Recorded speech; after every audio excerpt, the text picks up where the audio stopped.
গল্পটি আরও ভালোভাবে উপভোগ করার জন্য হেডফোন ব্যবহার করুন।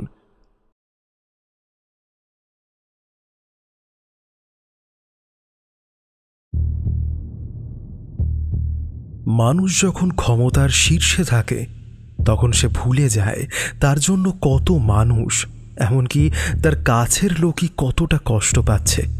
সে নিজেকে শ্রেষ্ঠ মনে করে, কিন্তু তার প্রতিটি কাজের মাসুল যে একদিন তাকে দিতেই হবে সেটা কেই বা মনে রাখে। আর রাখে না বলেই হয় তার ভয়াবহ পরিণতি।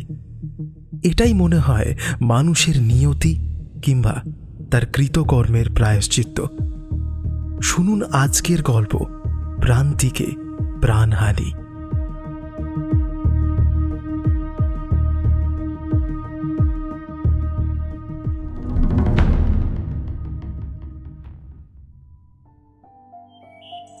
উমানন্দ বিশ্বাস বা আমাদের সকলের প্রিয় উমাদার কথা আমরা কোনোদিনই ভুলতে পারি না। একটা মানুষ কখন যে আমাদের জীবনের এক অপরিহার্য অঙ্গ হয়ে পড়েছেন তা আমরা নিজেরাও বুঝতে পারিনি। অনেকদিন ওনার সাথে যোগাযোগ করা হয়নি আমার ছেলের পিকলুর পড়ার চাপের জন্য। এই কদিন আমার দুর্ধর্ষ বউ নিজের বাড়িতে ছেলেকে নিয়ে যাওয়ায় আমি একটু হাঁপ ছেড়ে বেঁচেছি আর কি। সকালের অফিস আর বিকালে ফিরেই সংসারের জোয়াল টানতে টানতে আমার আজকাল রাস্তায় কোনো গরু বা ষাঁড় দেখলে বড়ই মায়া হয়। আমি মাঝে মধ্যে ওদের আমার টিফিনের একঘেয়ে অখাদ্য কাঁঠালি কলা দিয়ে বড়ই তৃপ্তি লাভ করি। সে যাই হোক, আমার দুঃখের কথা বেশি না বলাই ভালো। দিনকাল ভালো নয় এখন। সোশ্যাল মিডিয়ার চোটে আমার বউ জানলে বড় ফাঁড়া আছে। আজকে বিকালে অফিস থেকে ফিরে বাড়িতে বড় ফাঁকা ফাঁকা লাগছিল, তাই আমি ভাবলাম একবার দাদাকে ফোন করি। উমাদা নিজেই ফোন ধরে বললেন, কি আজ টুসি নেই মনে হচ্ছে? তারপর এই বুড়োকে মনে পড়লো তাহলে? আপনি জানলেন কি করে? ও নিশ্চয়ই ফোন করেছিল। আরে আমি গন্ধ পাই। কি ভয় পেয়ে গেলে নাকি ভায়া? ভয় পাওয়ালে আর ভয় না পেয়ে কোথায় যায় বলুন? তা যে জন্য ফোন করেছিলাম। আপনি কি এখন কলকাতায়? তাহলে এখন মানে আরে অত কিন্তু কিন্তু না করে চলে এসো তো। আর হ্যাঁ, আসার সময় তোমাদের ওই শাহি কাবাবটা নিয়ে এসো তো। অনেক দিন খাওয়া হয়নি। আর যা যা খেতে ইচ্ছে করছে সব নিয়ে আসো। এই বুড়োটাকে আর খাটিও না তো বাবু। এমনিতে আমার মনটা ভালো নেই, তুমি এলে ভালোই লাগবে। এসো। আমি ফোনটা কেটে তাড়াতাড়ি রেডি হয়ে একেবারে কাবাব আর বিরিয়ানি নিয়ে তাড়াতাড়ি হাজির হলাম ওনার বাড়িতে।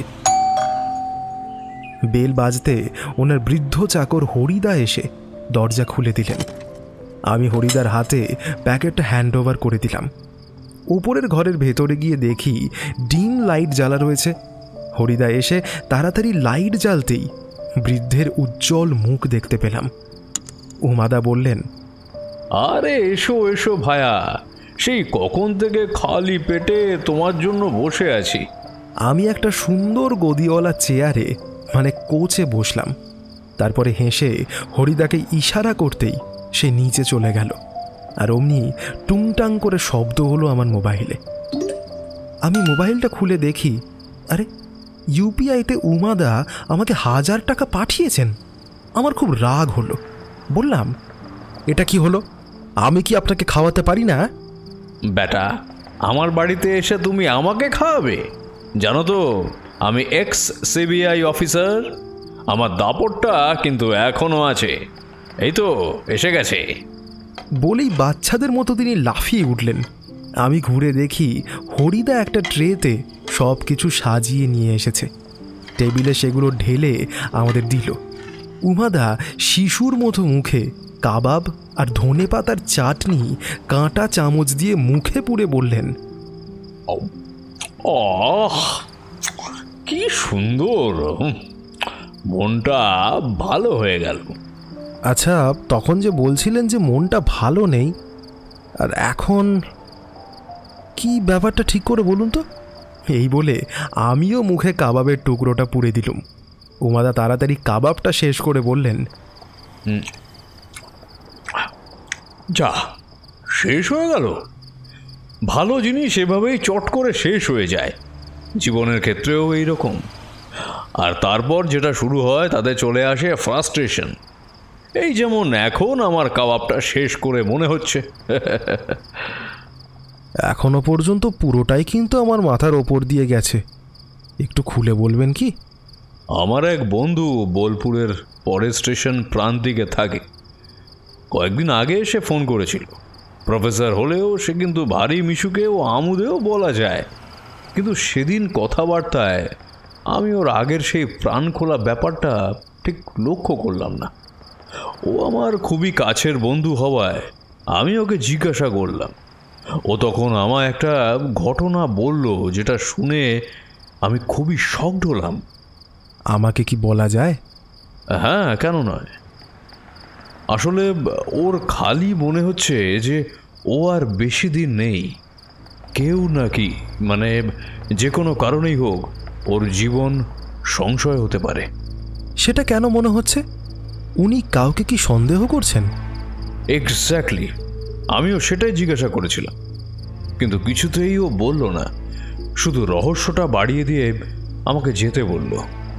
আপনি কি বললেন? ও যেটা বলল তা হলো ওখানে গেলেই সব কিছু জানা যাবে।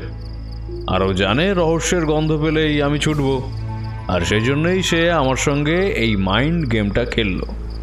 হরিদা এর মাঝে চা দিয়ে গেল, আর প্লেটগুলো নিয়ে যাওয়ার সময় বলল, বিরিয়ানি কখন খাবেন জানাবেন। ঠিক আছে ঠিক আছে হরিদা, একদিন একটু বেশি গেলে কিছু অসুবিধা নেই। তার মানে আপনি যাচ্ছেন? এ তো সমস্যা মিটে গেল, তাতে এত চিন্তার কি? না, আসলে আমি যাব না এই ডিসিশনটা নিয়েছিলাম, কিন্তু গতকালও যখন ওই কথাটা বলল তখন আর থাকতে পারলাম না। আমি কারণটা জিজ্ঞাসা করতেই বললেন, ওই তো ওই দুদিন আগেই একটা স্পিড পোস্টে চিঠি পেয়ে খুব ঘাবড়ে গেছে। তাতে লেখা ওর কাছে কিছু প্রেশাস জিনিস আছে, সেটা কেউ কিনতে চান, কিন্তু ওনার উত্তরের অপেক্ষায় আছেন। উনি না বেচতে চাইলে বেচবেন না, এত ঝামেলার কি আছে? উত্তর দিয়ে দিক এই ঠিকানায়, ব্যাস ঝামেলা শেষ। ওরা একটা ফোন নাম্বার দিয়েছিল, সেখানেও ফোন করে সেটা জানাতেই উল্টো দিকের যিনি ছিলেন তিনি ওকে হুমকি দেন যে ও ভালোয় ভালোয় না দিলে উনি যেন তেন প্রকারেণ ওগুলো নিয়েই ছাড়বেন। সে কি? এ তো রীতিমতো হুমকি। তাহলেই বোঝো, ব্যাপারটা এখন একটু সিরিয়াসই মনে হচ্ছে। তাই ভাবছি আমি যাব। আমারও তাই মনে হয়। আমি ভাবলাম আমি কি যাব, তারপরে আমার স্ত্রীর মুখখানা মনে পড়তেই পিছিয়ে গেলাম। বাবা, উমাদা দেখি আমার দিকে তাকিয়ে হাসছেন। আমি একটু বোকাশোকা মুখ করে চায়ে মুখটা সন্নিবেশ করলাম। উমাদা বললেন, তুমি একটু বৌমাকে সমীহ করো, এটা আমি জানি, তবে চাইলে যেতে পারো। আমি একটা বিষম খেলাম।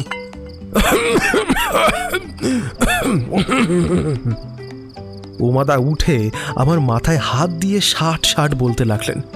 আমি নিজেকে সামলে নিয়ে রুমাল দিয়ে মুখটা মুছে লজ্জিতভাবে বললাম, ইস, একটু টেবিলে চাটা পড়ে গেল। আরে না না, তোমার কোনো দোষ নেই। আমারই ওই চা খাওয়ার সময় টুসির নামটা নেওয়া উচিত হয়নি। এর আগেও তোমার এরকম হয়েছিল না, আমারই ভুল। এই বলে নিজের জায়গায় বসে চায়ে চুমুক দিলেন। আমি বললাম, দাদা, এটা কিন্তু ভালো হচ্ছে না। আপনি আমার এন্তার লেকপুল করছেন। আমি যাব। That's the spirit. মোবাইলটা হঠাৎই এই সময় বেজে উঠল, আর আমার স্পিরিট অর্ধেক হয়ে গেল। ওদিকে আমার স্ত্রীর গলা ভেসে এলো, হ্যালো, কি গো, কি করছো? আমি উত্তর দেওয়ার আগেই বলল, শোনো না, আমার দুটো ডেলিভারি আসবে, তোমার মাকে 2000 টাকা দিয়ে রেখো। আরও দুটো থাক, ওটা পরে বলবো। আর হ্যাঁ শোনো না, তুমি কবে আসবে জানিও। রাখছি, হ্যাঁ। ফোনটা কেটে গেল। আমি ভাবছিলাম উমাদার সঙ্গে যাওয়ার কথাটা বলবো, কিন্তু কোনো সুযোগই পেলাম না। আমার মুখের তদুপরি মনের অবস্থা দেখে উমাদা হাসতে লাগলেন। তারপরে বললেন, টুসিকে বলো কালই সকাল 10টায় ট্রেনে তুমি যাচ্ছ। আমি অবাক হয়ে তাকিয়ে দেখি তিনি মোবাইল নিয়ে কী সব করতে লাগলেন। আমি বউকে ফোন করে বললাম, শোনো, কাল সকালে আমি উমাদার সঙ্গে একটু প্রান্তিকে যাচ্ছি, তোমাকে জানিয়ে রাখলাম। মানেটা কি? আমি নেই আর তুমি ফুর্তি করছো? তুমি কিন্তু একদম যাবে না বলে দিচ্ছি। আমি রেগে কিছু বলতে যাচ্ছিলাম, এমন সময় উমাদা আমার কাছ থেকে ফোনটা চাইলেন। আমি ফোনটা বাড়িয়ে দিতেই তিনি ফোনটা স্পিকারে করে বললেন, বৌমা ভালো আছো? হ্যাঁ, আপনি ভালো আছেন? আসলে দাদা, আমার ছেলের সামনে পরীক্ষা, তো তাই ওকে আর কি যেতে বারণ করছিলাম। শোনো বৌমা, আমার বন্ধু যার বাড়িতে যাচ্ছি সে খুবই অবস্থাপন্ন, বুঝেছো? তা প্রতিবারই আমাকে অনেক গিফট, তরিতরকারি, চাল ডাল মাছ দিতে চায়। আমার তো এখানে দুজন মাত্র প্রাণী, তাই আমি কিছু আনি না। তা এবার ওকে বললাম, তুমি চলো, তোমার তো পরিবার আছে, তুমি একেবারে যাকে বলে গাড়ি ভর্তি করে জিনিসপত্র নিয়ে আসবে। একেবারে টাটকা সব জিনিস, বুঝলে বৌমা? যা স্বাদ না, একেবারে মুখে লেগে থাকবে। হ্যাঁ, তা দুদিন বাদে গেলে তো আমরাও যেতে পারতাম। নিশ্চয়ই, কিন্তু কি জানো বৌমা, কাল ওর জন্মদিন, তাই কালকেই আমরা যাচ্ছি। এরপরে যেদিন খুশি তুমি যেও। এই সব রেডি করে রেখেছি, শুধু তুমি বললেই টিকিটটা কনফার্ম করব। আমি বললাম, বৌমার অনুমতি ছাড়া তো আমি টিকিট কাটতেই পারবো না। এখন তুমি যা বলবে। ফোনটা স্পিকারে আছে, আমি ওকে দিচ্ছি। বলো কি করব? জাহান্নামে যাও। Thank you.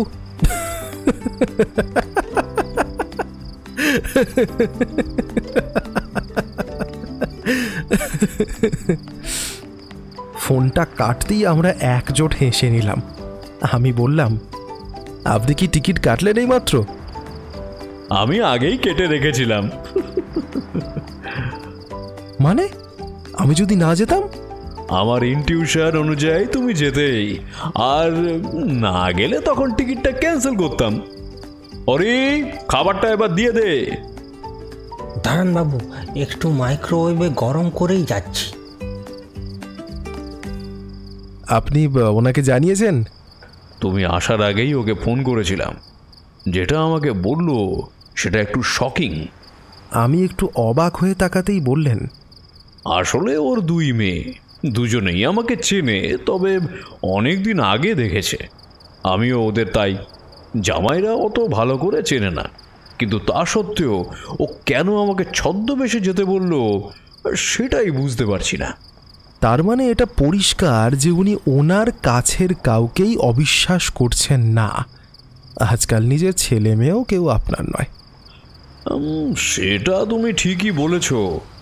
এক মেয়ে বিধবা, তার একটা ছেলে আছে, সে এখানে থাকে।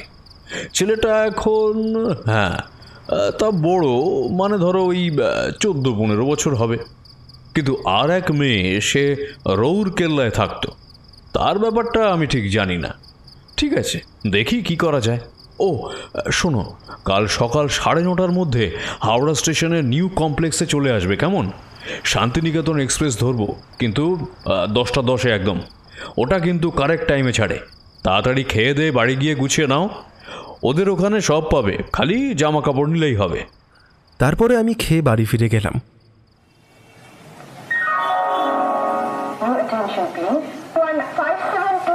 সকালে সেই আমার পৌঁছতে দেরি হলো।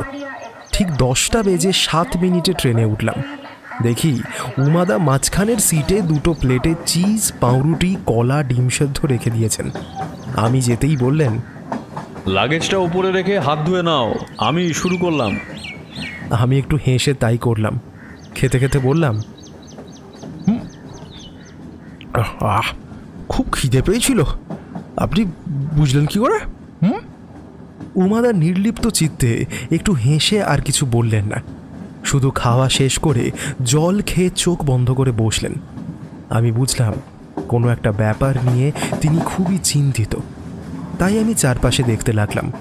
কিছুক্ষণের মধ্যেই বর্ধমান এসে গেল, আর ট্রেনে একজন বাউল উঠে ভারী সুন্দর গান গাইতে লাগলো।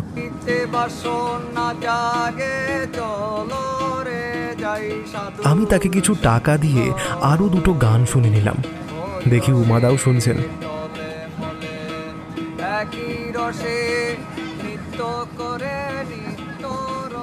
তারপরে বাউলরাও চলে গেল, আর উমাদা টয়লেটে একটা ব্যাগ নিয়ে চলে গেলেন। আমারও একটু ঢোলুনি পাচ্ছিল বটে, তাই কখন ঘুমিয়ে পড়েছি। ঘুম ভাঙতেই দেখি উমাদা তখনও আসেননি। এই সময় মানে এই বর্ষাকালে ট্রেনে বেশ ভিড় থাকে না, তাই ট্রেনের অনেক সিটই ফাঁকা। আমি খুবই দুশ্চিন্তায় পড়ে গেলাম। উমাদার তো শত্রুর অভাব নেই। আমি তড়িঘড়ি উঠে সিট থেকে বেরোতে গিয়েই একটা নোংরা ফতুয়া পাজামা পরা লোকের পায়ে হোঁচট খেয়ে পড়েই যাচ্ছিলাম।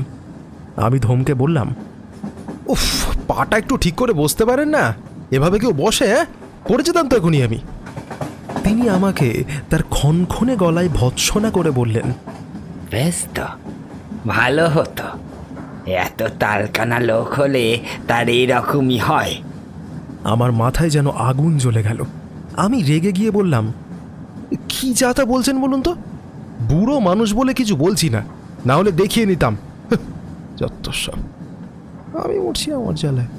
সে আরো ক্ষণক্ষণে গলা চড়িয়ে বলল, তোমার কিছুই করার মুরদ নেই, বুঝলে? আর বুড়ো, এই বুড়ো হারেও অনেক ভেলকি দেখাতে পারি। তোমার মতো দু চারটে লোক তো নস্যি। এই বলে সে তেড়ে এলো। আমি একটু ঘাবড়ে গিয়ে দেখলাম এর গায়ে হাত দিলে ট্রেনের লোকজনই আমাকে খারাপ ভাববে। তাই আমি আর কথা না বাড়িয়ে চলে যাওয়াই ঠিক করলাম। পেছন থেকে টিপ্পনি কেটে তিনি বললেন, কি হলো, দম ফুরিয়ে গেল তো? আমার হাত পা রীতিমতো নিষ্পিস করতে লাগলো। বহু কষ্টে নিজেকে সামলে নিয়ে টয়লেটের দিকে গেলাম। দেখি 3টে টয়লেটের মধ্যে 2টো বন্ধ। আমি কি করব বুঝতে না পেরে দুটোতেই একটু জোরে ধাক্কা দিলাম। দরজা খুলল না দেখে মনের মধ্যে বেশ টেনশন শুরু হলো। তাহলে কি উনি টয়লেটের মধ্যে মাথা ঘুরে পড়ে টড়ে গেলেন নাকি? উমাদাকে তো তড়িঘড়ি কোনো হসপিটালে নিয়ে যেতে হবে। এইসব ভেবে আমি 2টো টয়লেটেই জোরে জোরে ধাক্কা মারতে লাগলাম। কিছুক্ষণ পরে একটা টয়লেট থেকে একজন ভদ্রলোক আর অন্য টয়লেট থেকে একজন ভদ্র মহিলাকে বেরোতে দেখলাম। তারা দুজনেই আমার ওপরে খাপ্পা হয়ে বললেন, আরও 2টো টয়লেট তো খালি ছিল, তাহলে বেকার আমাদের টয়লেটটা এরকমভাবে ধাক্কা মারছিলেন কেন? আমি তাদের একটু মিথ্যা করেই বললাম, আসলে ওগুলো তখন বন্ধ ছিল, এক্সট্রিমলি সরি। এই বলে তড়িঘড়ি একটা টয়লেটের মধ্যে ঢুকে বাঁচলাম। আমি ওনার মোবাইলে ফোন করে দেখলাম পরিষেবা সীমার বাইরে বলছে, কিন্তু আমার মনের মধ্যে তখন দুশ্চিন্তা শুরু হয়ে গেল। তাহলে নিশ্চয়ই কেউ উমাদাকে গুম করেছে। আমি টয়লেট থেকে বেরিয়ে দেখি বোলপুর স্টেশন থেকে ট্রেনটা ছাড়লো। এই যা, বোলপুর স্টেশনটা বড় স্টেশন ছিল, এখানে নামলে তবু থানা পাওয়া যেত, কিন্তু প্রান্তিকে তো থানা আছে নাকি? উমাদার জন্য মনটা বড়ই খারাপ লাগছিল। আমি অগত্যা নিজের জায়গায় ফিরতে নিজের ব্যাগটা নিয়ে উঠে পড়ে উমাদার লাগেজটাও নামাতে লাগলাম।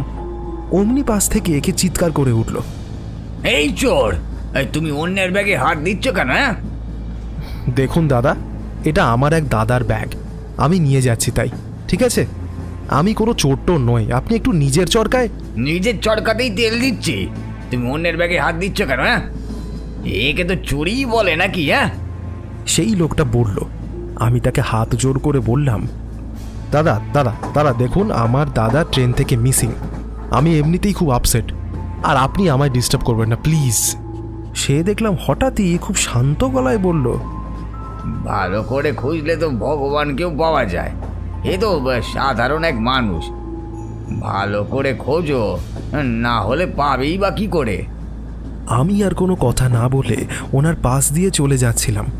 হঠাৎ দেখি ব্যাগে একটা টান পড়ল। আমি রীতিমতো খেপে গিয়ে তার দিকে তাকাতেই দেখি তিনি হাসছেন।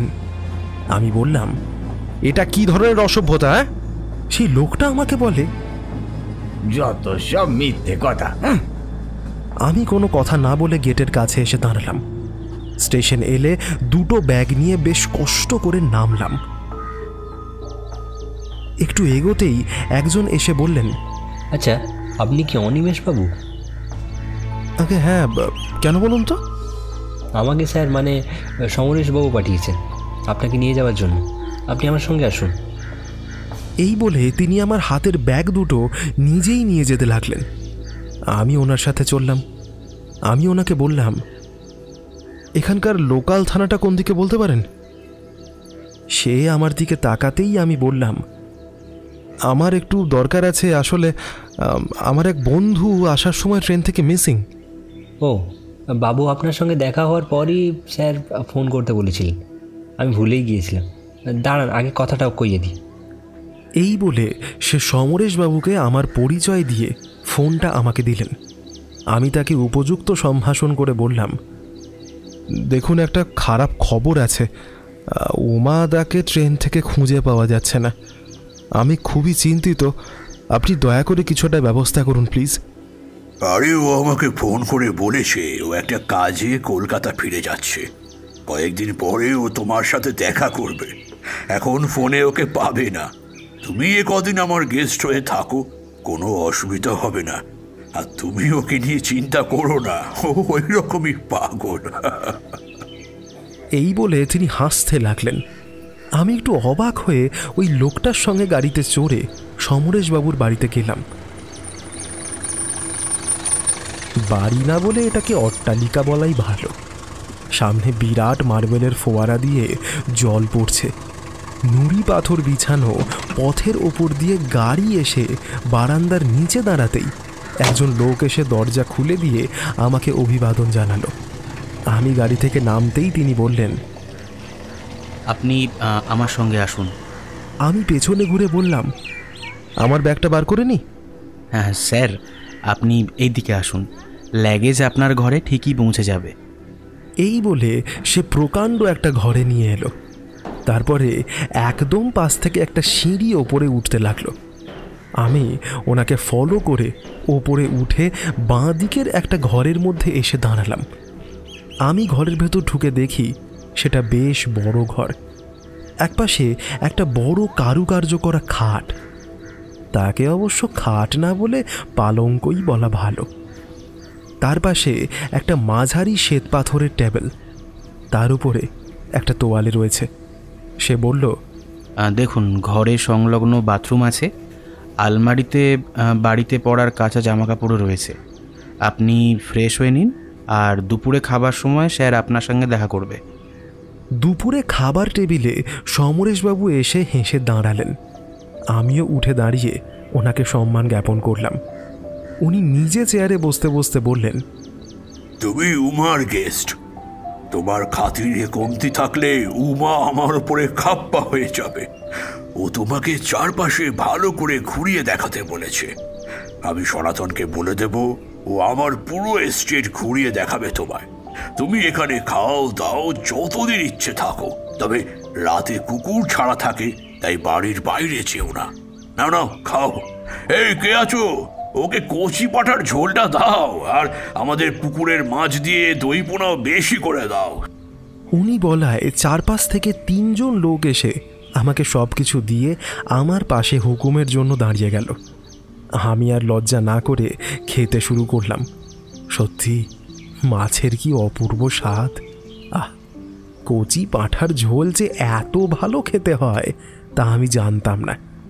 এগুলো খাওয়া শেষ হলে মিষ্টি হাতে সাদা শাড়ি পরা অপূর্ব সুন্দরী এক ভদ্রমহিলা এসে দাঁড়ালেন।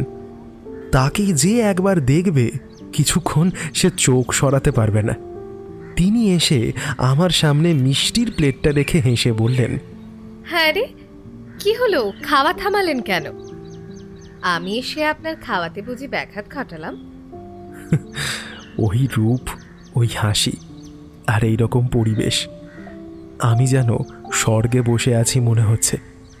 সমরেশবাবুর কথায় আমার ঘোর ভাঙল। সমরেশবাবু বললেন, এ আমার বড় মেয়ে ঐন্দ্রিলা। ওর এক ছেলে আছে, সে এখন পড়াশোনা করার জন্য হোস্টেলে থাকে। আর আমার আরেক মেয়ে রমনা রৌরকেল্লায় থাকে। জামাই ওখানকার একটা কোম্পানির ম্যানেজার। কিছুদিন হলো এখানে এসেছে। ওরা কালকে সকালে আমার একটু দূরে শিউড়িতে কিছু জায়গা জমি আছে, তার তদারকি করতে গেছে। আমার ওখানেও এরকমই একটা বাড়ি আছে। ওরা এক ছেলে ও এক মেয়ে, দুজনেই ওখানে একটা স্কুলে ভর্তি হয়েছে। আরে খেয়ে নাও, এই একটু মাংস দাও ওকে। এই শোনো, এই খাবার পর কিন্তু অনেক কাজ আছে। আমি একটা মিষ্টি খেয়ে বললাম, আমি আর পারছি না। সে কি, আপনি আমার হাতে তৈরি মিষ্টিগুলোই তো খেলেন না কেন? ভালো হয়নি বুঝি? বলে আবারও এক ভুবনমোহিনী হাসি হেসে তাকালেন। আমি কিছু বলতে যাচ্ছিলাম, কিন্তু গলা শুকিয়ে গেল। সমরেশবাবু বললেন, ঠিক আছে, বিকেলে না হয় খাবে, তবে অনিমেষ, আমার মেয়ের মিষ্টি খেয়ে দেখো। এরকম মিষ্টি তুমি অন্য কোথাও পাবে না। হ্যাঁ, তোমার খাওয়া হয়ে গেলে কিন্তু একবার আমার ঘরে এসো। হ্যাঁ।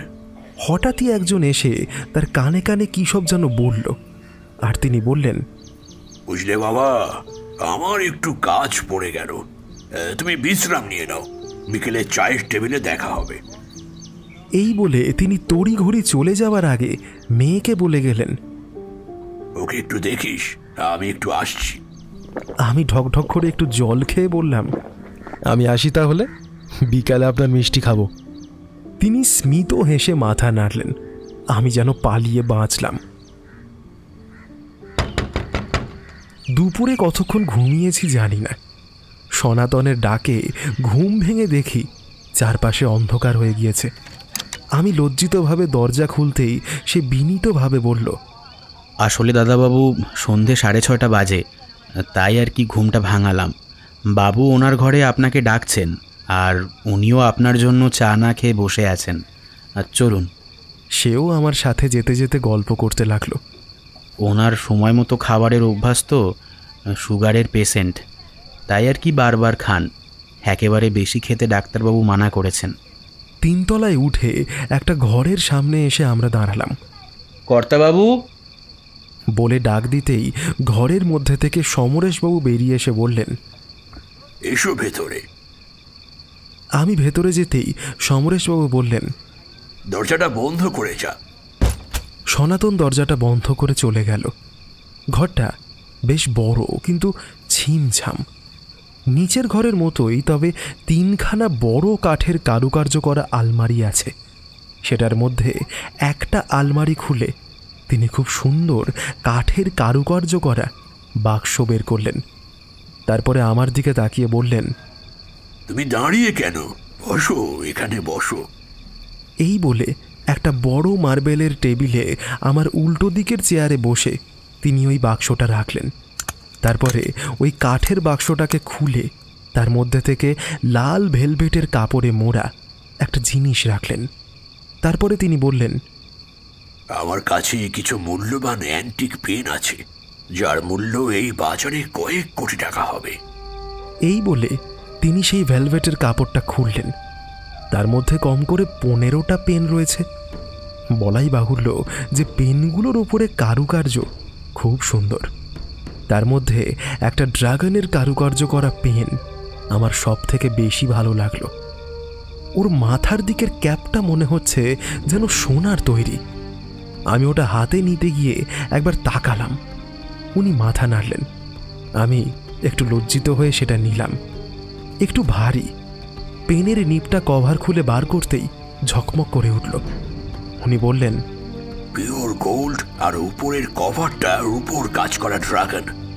অন্যগুলো সবই প্রায় এরকমই। আমি দেখলাম উপরে মন্ট ফ্রাঙ্ক কোম্পানির নাম লেখা। আমি জিজ্ঞাসা করলাম, আচ্ছা, এই রকম পেনগুলো সব তো খুব সুন্দর সুন্দর কভারের মধ্যে করে আসে, তাহলে আপনি এভাবে কেন রেখেছেন? সবই ওই রকমই কভারের মধ্যেই ছিল। এখন শুধু কভারগুলো রয়েছে, কিন্তু পেনগুলো এক জায়গায় রেখে দিয়েছি। আসলে কয়েকদিন আগে লখনৌতে একটা অকশন হয়েছিল, সেখানে আমি গিয়েছিলাম। আমার তো জানো পেন কেনা হবি, তা 5টা পেন কিনি। বর্তমানে তার বাজার মূল্য ধরো 20-30 লাখ টাকা হবে। আসলে ওই অকশনে আমার একজনের সঙ্গে ফাইটটা হচ্ছিল, কিন্তু শেষ পর্যন্ত আমি। হঠাৎই তিনি হাঁক ছেড়ে বললেন, এই কে ওখানে? বাইরে কে দাঁড়িয়ে? বাবা, আমি চা নিয়ে এসেছি। ঘর আলো করে যেন সেই সুন্দরী ঢুকলেন। আমার দিকে চেয়ে আবারও সেই মধুর হাসি হেসে বললেন, এখন আর মিষ্টি আনিনি, চায়ের সঙ্গে ভেজিটেবল চপ বানিয়েছি।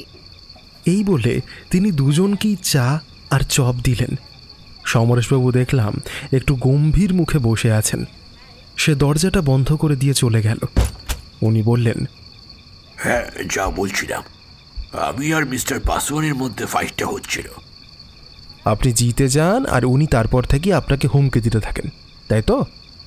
উনি মাথা নেড়ে বললেন, উল্টো আমি একটা দৌড়ের পর আর কেনাটাই সমীচীন হবে না ভেবে কিনিনি, কিন্তু আমার আফসোসটা থেকে যায়। আমি চুপ করে চলে আসছিলাম, গাড়িতে উঠতে যাব এমন সময় একটা ছেলে এসে আমাকে বলল, স্যার, আমি যদি আপনাকে এই পেনগুলো দিতে পারি, আপনি কত দেবেন? আমি একটু অবাকই হয়ে তাকালাম। আমি বললাম, কিন্তু ওটা তো উনি কিনে নিয়েছেন। সে আমাকে বলল, কাল রাতে এখানে এসে দাঁড়াবেন, আমি আপনাকে ওই জিনিসটাই দেব। কত দেবেন? হ্যাঁ। কথাটা শুনে আমারও মনে একটা লোভ হলো, একটা জেদ চেপে গেছিল। তাই কিছু না ভেবেই আমি বললাম, 10 লাখ। সে রাজি হয়ে গেল। আমার মনের মধ্যে তখন একটা আদিম উত্তেজনা কাজ করছে। আমি পরের দিন সেখানে গিয়ে অপেক্ষা করতে লাগলাম। জানি এটা অন্যায়, কিন্তু তাও কাঙ্ক্ষিত জিনিস সহজলভ্য হলে কেই বা ছেড়ে দেয়। সুতরাং অপেক্ষা করতে লাগলাম। একটু পরেই একটা বাইক আমার গাড়ির কাছে এসে দাঁড়ালো। জানলার কাছে নক করলে আমি কাঁচটা নামালাম। ঠিক তখনই সে আমার হাতে এই ভেলভেটে মোড়া পেনগুলো দিল। আমি খুলে সব ঠিকঠাক আছে কিনা দেখে তার হাতে একটা ছোট্ট ব্যাগ তুলে দিলাম। সে কিছু না দেখেই জোরে বাইক চালিয়ে চলে গেল। আমিও আনন্দে বাড়ি চলে এলাম। মনের মধ্যে কাঙ্ক্ষিত জিনিস সহজে পাওয়ার দারুণ আনন্দ। বেশ চলছিল সব, কিন্তু হঠাৎই একদিন মিস্টার পাসওয়ান আমাকে ফোন করে ডিরেক্ট পেনগুলো কিনতে চাইলেন। আমি পাল্টা বললাম, পেনগুলো তো আপনার কাছে থাকা উচিত, আমি পাবো কি করে? আমার কাছে কোনো পেন নেই। আমি এখনো আপনার কাছ থেকে কিনতে চাই, এরপরে কিন্তু আমি জোর করে ছিনিয়ে নেব। এবার আপনার ইচ্ছে, পরশুর মধ্যে সব কিছু জানিয়ে দেবেন।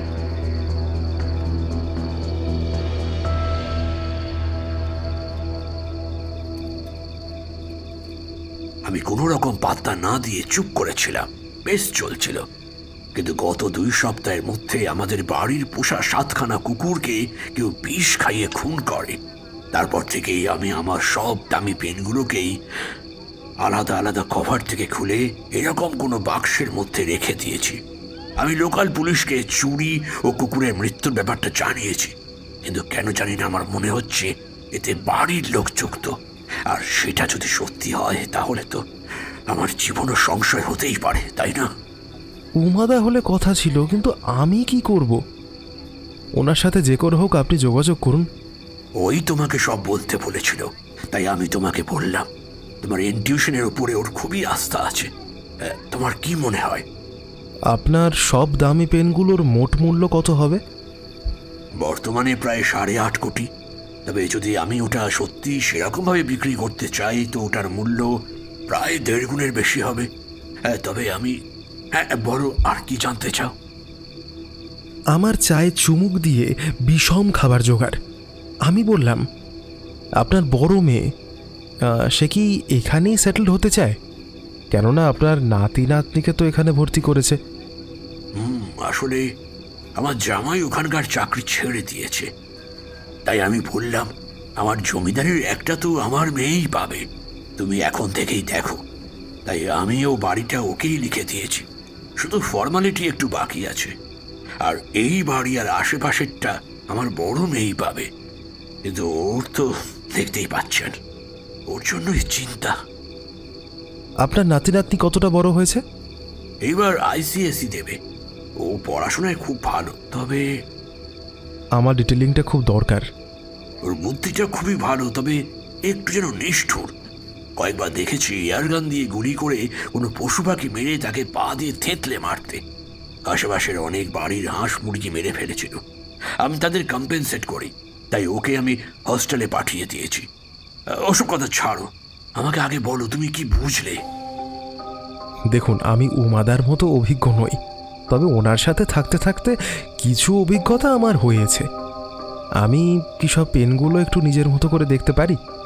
আর যদি একটা ডায়েরি আর পেন দেন খুব ভালো হয়। নিশ্চয়ই, তোমাকে একটা ভালো ডায়েরি আর পেন দিচ্ছি। এই বলে তিনি আলমারি থেকে খুব ভালো একটা ডায়েরি ও পার্কার পেন আমাকে দিয়ে বললেন, এটা তোমাকে দিলাম, আর যদি তুমি এই কেসটা সলভ করতে পারো তো পুরস্কার তো আছেই। এই বলে তিনি হাসলেন। আমি পেনটা দেখে যা বুঝলাম এর দাম বেশ ভালোই হবে।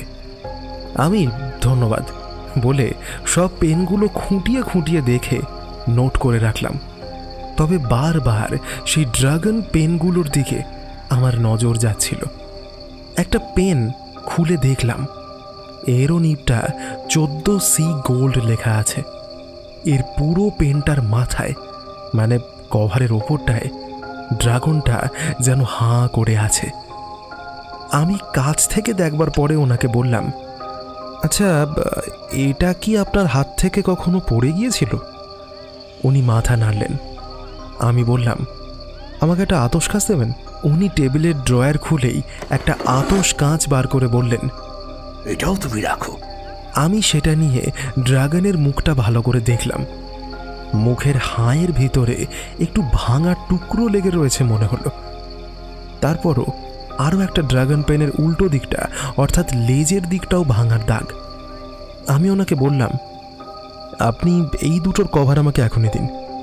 উনি আমার মুখটা দেখে তড়িঘড়ি উঠে আলমারিটা খুঁজে একটা বড় পোটলা বার করলেন। তারপরে সেটা টেবিলে রেখে খুঁজতে লাগলেন। আমি বললাম, আচ্ছা, এই ড্রাগন ডিজাইনের কি আর কোনো পেন ছিল? উনি খোঁজা থামিয়ে একটু চিন্তা করে বললেন, ইয়েস, ইউ আর রাইট। ওটার পিঠের দিকটা গোল মতো পিওর গোল্ডের ছিল। ওটা ঘুরিয়ে ঘুরিয়ে খুলতে হতো। এই তিনটেই আমি চায়নায় গিয়ে একজন ওখানকার বিজনেসম্যানের কাছ থেকে কিনেছিলাম। ইয়াস ইয়াস ইয়াস ইয়াস আমি সেরকমটাই আন্দাজ করেছিলাম। ওটা কোথায়?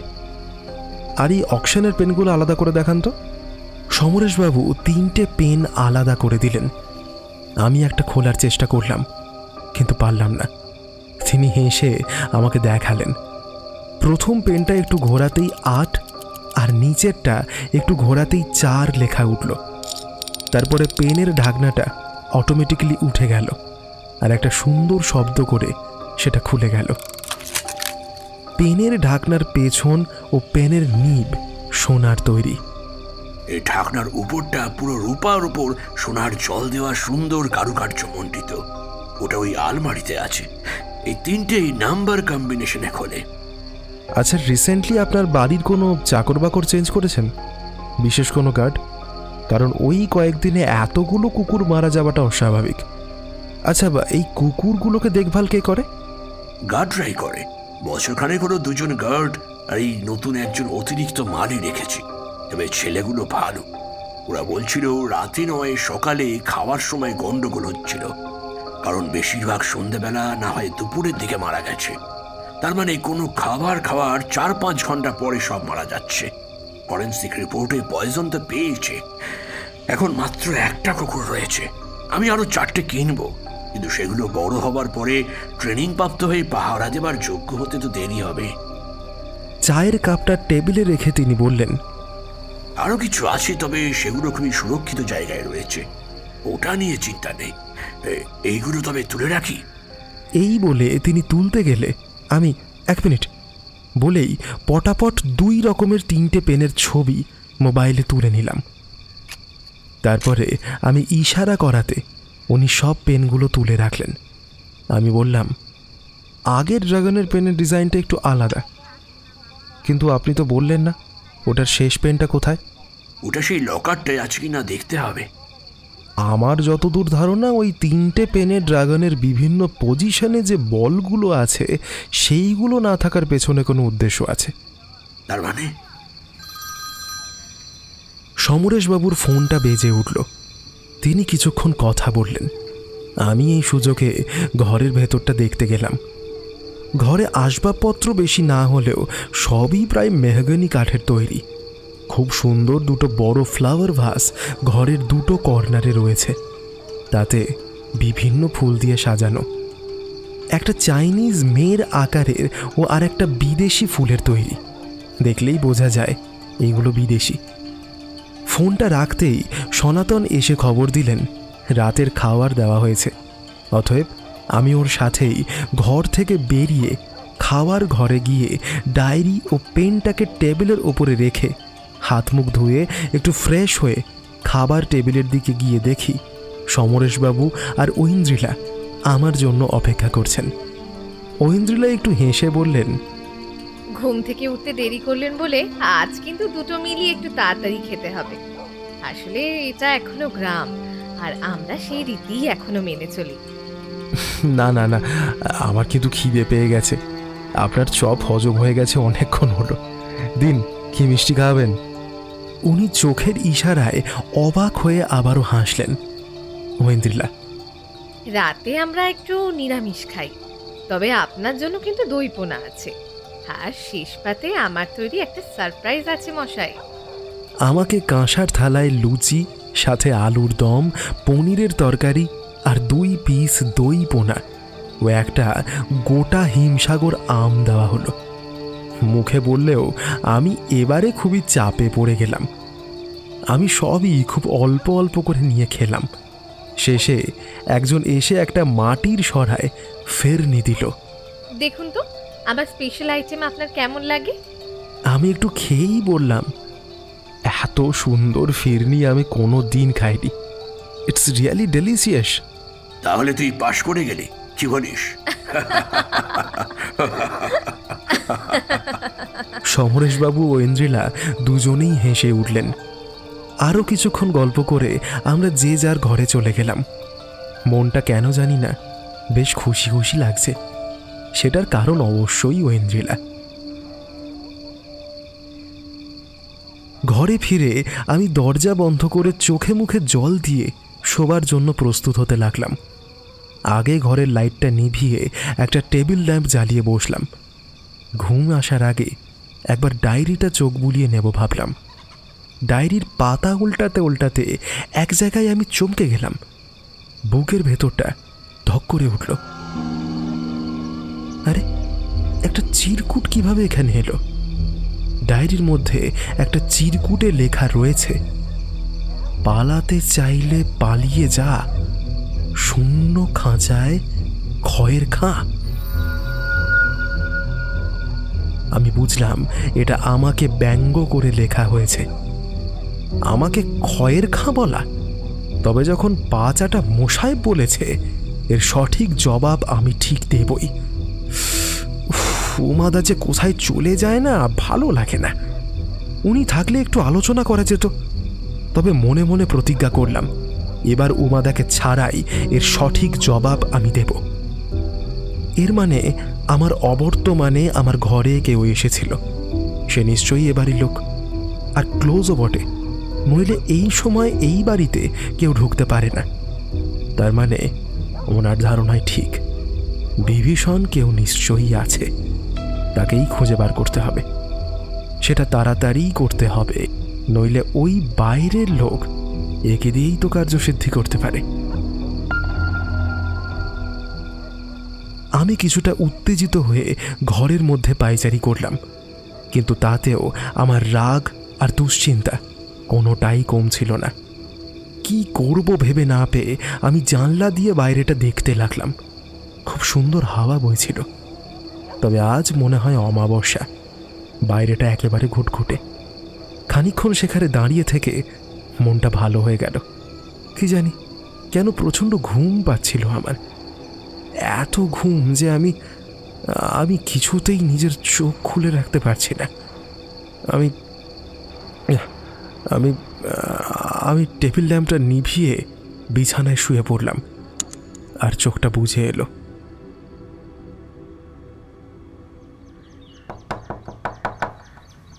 সকালে দরজায় জোরে জোরে নক করতেই আমার ঘুমটা ভেঙে গেল। এত জোরে জোরে কে ডাকছে রে বাবা? ঘুমের আবেশটা তখনও কাটেনি। একটু বিরক্ত হয়েই দেওয়াল ঘড়ির দিকে তাকাতেই দেখলাম 8টা বাজে। মেঘলা আকাশে বেলা বাড়লেও সঠিক সময় বোঝা যায় না। তারপরে তাড়াতাড়ি নিচে নামতে নামতে আওয়াজ দিলাম, আসছি, দাঁড়ান। দরজা খুলতেই আমি চমকে গেলাম। দেখি সামনে দাঁড়িয়ে রয়েছে এক পুলিশ অফিসার। আমাকে দেখে তিনি জিজ্ঞাসা করলেন, আপনি এখন ঘুম থেকে উঠলেন? অন্যদিনও কি এত দেরি করে ঘুম থেকে ওঠেন? আপনার ঘরটা আমরা একটু চেক করব। একসঙ্গে এতগুলো প্রশ্ন শুনে আমি একটু হতচকিত হয়ে পড়লাম। একরকম ধাক্কা মেরে সেই অফিসার আর তার সহকর্মী ঘরে ঢুকে সবকিছু উল্টে পাল্টে পরীক্ষা করতে লাগলেন। আমি কিছুক্ষণ সহ্য করে বললাম, আচ্ছা কি হয়েছে সেটা বলবেন কি? আর আমার ঘর সার্চ করার আপনার ওয়ারেন্ট আছে? কি ওয়ারেন্ট? আমি যেমন খুশি সার্চ করতে পারি, বুঝেছেন? এটা খুনের তদন্ত চলছে, কোনো ইয়ার্কি নয়।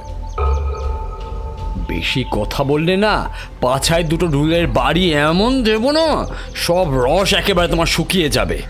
এসব ধমকি তখন আমার মাথায় ঢুকছিল না। আমার মাথায় তখন একটাই চিন্তা, কে খুন হলো? আমি জিজ্ঞাসা করলাম, কে খুন হলো? এ বাড়ির মালিক। কেন, অন্য কেউ হওয়ার ছিল নাকি?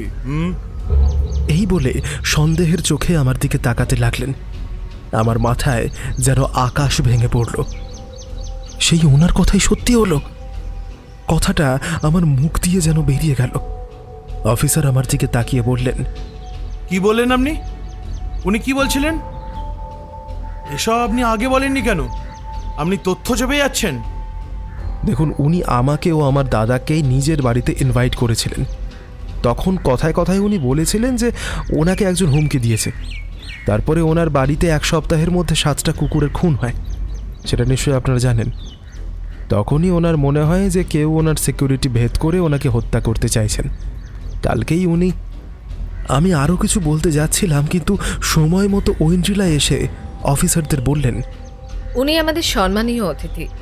বাপি ওনাকে খুবই বিশ্বাস ও ভরসা করতেন, সুতরাং ওনাকে আপনি একটু ভদ্রভাবেই আশা করে জিজ্ঞাসাবাদ করবেন। আমি ওর দিকে তাকিয়ে একটা কৃতজ্ঞতার হাসি হাসলাম। না, মানে আমি রুটিন ইন্টারোগেশন করছিলাম আর কি। ঐন্দ্রিলা এসে আমার খুব ক্লোজ দাঁড়িয়ে বলল, যদি আপনার কাজ হয়ে গিয়ে থাকে তাহলে ওনাকে নিয়ে আমি একটু ওপরে যাই।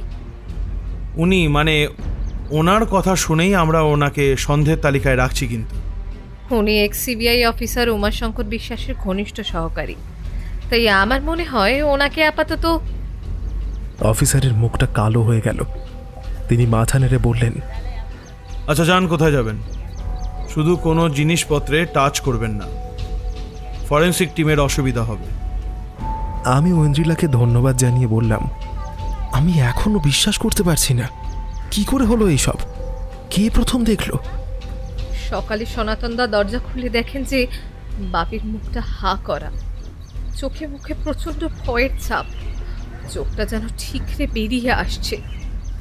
আমরা ওপরে উঠে ঘরের মধ্যে ঢুকতে গেলে আমাকে একজন কনস্টেবল বাধা দিতে গেলে ঐন্দ্রিলার সুপারিশে আমি ঘরে ঢুকে সব কিছু ভালো করে দেখলাম।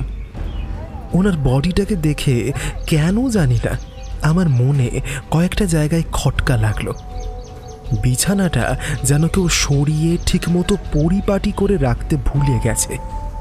আলমারির লকটা খোলা, চাবি ঝুলছে, কিন্তু ওর ভেতর সেই ড্রয়ারটা কেউ খুলেছে কিনা বোঝা যাচ্ছে না।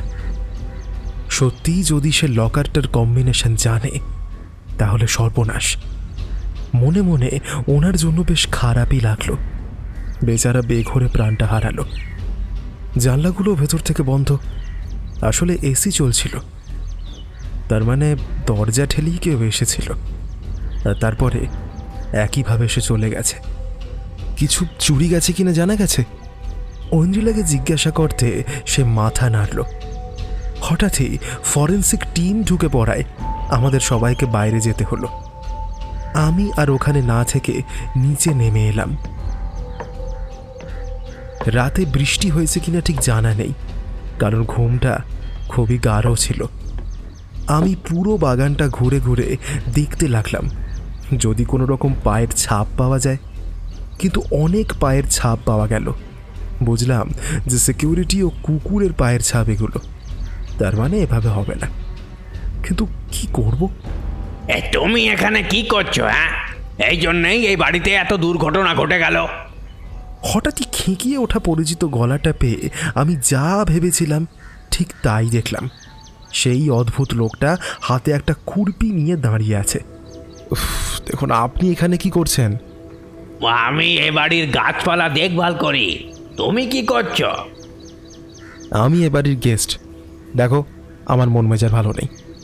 তা তুমি কি করবে? হ্যাঁ, যাও যাও, খেয়ে নাও। চারপাশে ঘুরে বেড়াচ্ছে পাগলের মতো।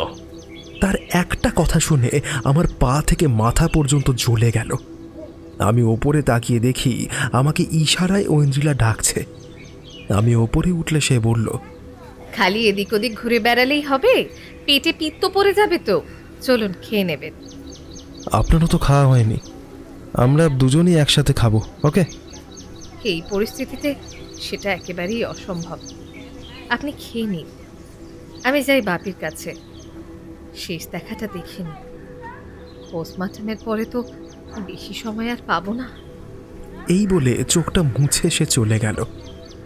আমার খিদেটা খুবই পেয়েছিল, তাই খেয়ে নিয়ে আমি পুলিশ অফিসারকে জিজ্ঞাসা করলাম, কি কি পেয়েছেন? আসলে ওনার পেন জমানোর হবি ছিল তো। দামি পেন কটা পেয়েছেন? বেশ কয়েকটা। আচ্ছা, আপনি বলছিলেন যে ওনাকে কারা যেন হুমকি দিয়েছিল, তারা কি এই পেনগুলোর জন্য? আমি না দেখলে বলতে পারবো না। আসলে উনি সব কিছুই আমাকে দেখিয়েছিলেন, তাই আমি সেইগুলো দেখলেই পেনগুলো চিনতে পারবো। উনি একজন ফরেন্সিক টিমের লোককে অর্ডার করতেই সে পেনগুলো আমার সামনে এনে রাখলো। আমি খুঁটিয়ে খুঁটিয়ে সব দেখে বললাম, 2টো স্পেশাল পেন মিসিং আর 3টে ড্রাগন পেন মিসিং। ওই 3টে পেনের জন্যই ওনাকে কেউ থ্রেড কল করছিল। নাম মোস্ট প্রবাবলি মিস্টার পাসওয়ান। ঠিক আছে, আমি ওনার কল লিস্ট চেক করতে বলছি। থ্যাংক ইউ মিস্টার, কি জানো? মিস্টার অনিমেষ রায়।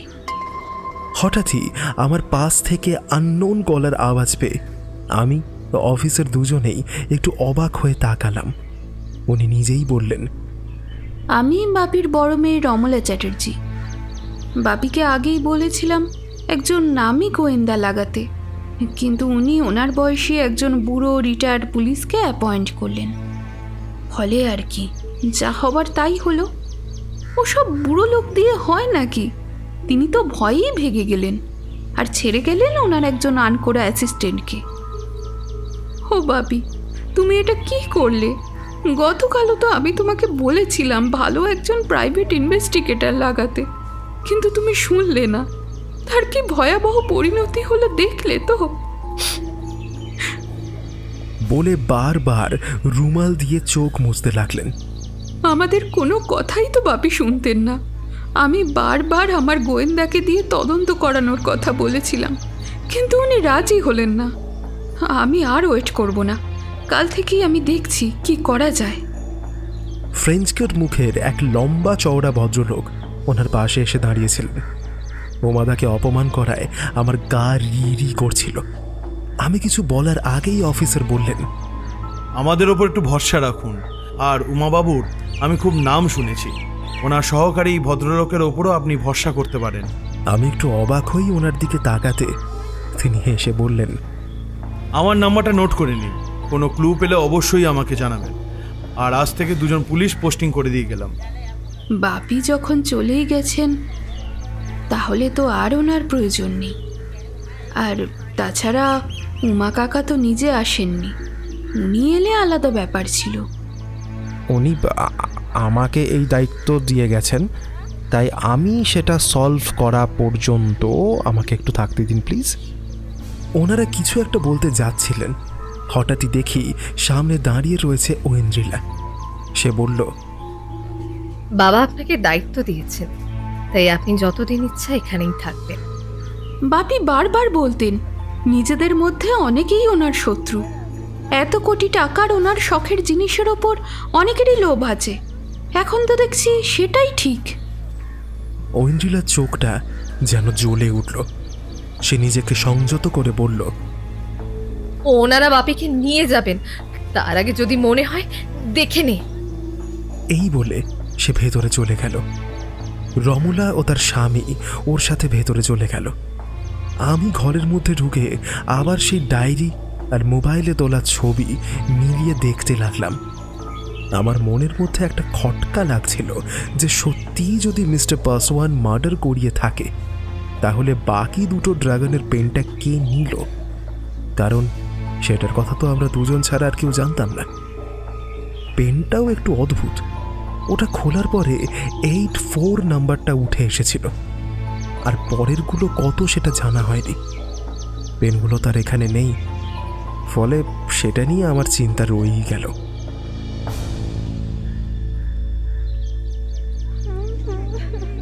একটু পরে বাড়িতে কান্নার রোল পড়ে যেতেই আমি এগিয়ে গিয়ে দেখি সমরেশবাবুর নিথর দেহটা ওরা নিয়ে গেল।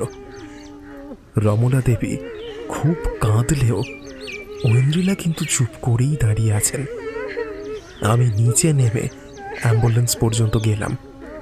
মনে মনে বললাম, আমার উমাদার কাছে শেখা সব শিক্ষাকে আমি উজাড় করে দেব।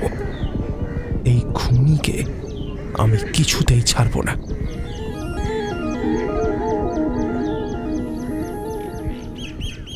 আমি পাথর বিছানো রাস্তা ছেড়ে বাগানের পেছনে গিয়ে ঘাসের ওপরে বসলাম। উমাদাকে বড় মিস করছি। হঠাৎই পেছন থেকে সেই লোকটা সামনে এসে দাঁড়ালো। আমি মুখটা অন্যদিকে ঘুরিয়ে বসলাম। সে এসে বলল,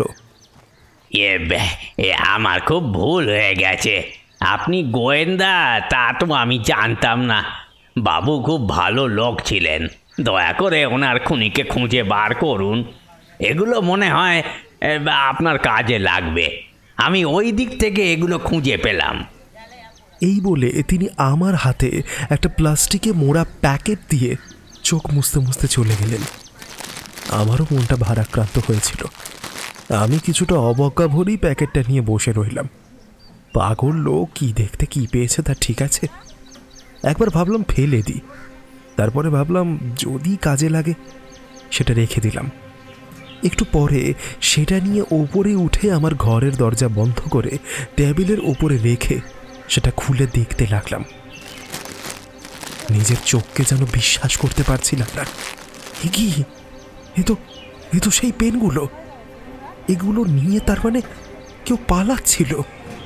কিন্তু এত গার্ড, অল্প হলেও দুটো কুকুর, তা সত্ত্বেও এগুলো নিয়ে পালালো কি করে? তাহলে আমাকে কে চিরকুটটা লিখল? নাকি সেই বাড়ির কাজের লোক হয়ে বাইরে মিস্টার পাসওয়ানের হয়ে কাজ করছে? রমলা দেবীর স্বামী কেন নিজের চেনা গোয়েন্দা লাগাতে চেয়েছিলেন? সমরেশবাবুর সেই তৃতীয় পেনটা কোথায়? বাকি পেনগুলোর কম্বিনেশন কত? অনেক প্রশ্ন, কিন্তু উত্তর পাবো কি করে? আমি পাইচারি করতে লাগলাম। আমি আবারও এসব তথ্য ডায়েরিতে লিখে রাখতে গেলাম, আর ঠিক তখনই দেখি আবারও একটা চিরকুট। তাতে লেখা এবারেও একটা কবিতা। চোখের সামনে রয়েছে ড্রাগন, পারলে তাতেই জ্বালা আগুন। এর মানে কি? কিছুই মাথায় ঢুকছে না। কেউ তো আছে এ বাড়িতে যে এসব করছে। কবিতার মাথা মুন্ডু কিছুই আমার বোধগম্য হলো না। ছন্দ নেই, কিছু নেই। আমি পকেট থেকে অফিসারের নাম্বারটা বার করে ওনাকে ফোন করলাম।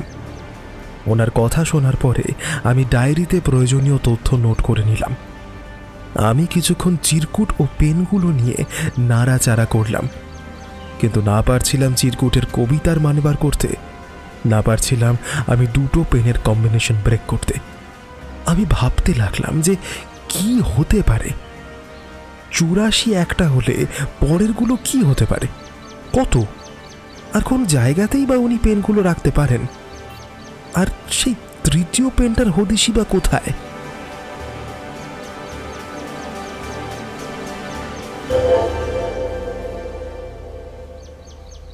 মাথা কাজ না করায় আমি তাড়াতাড়ি স্নান করে নিলাম।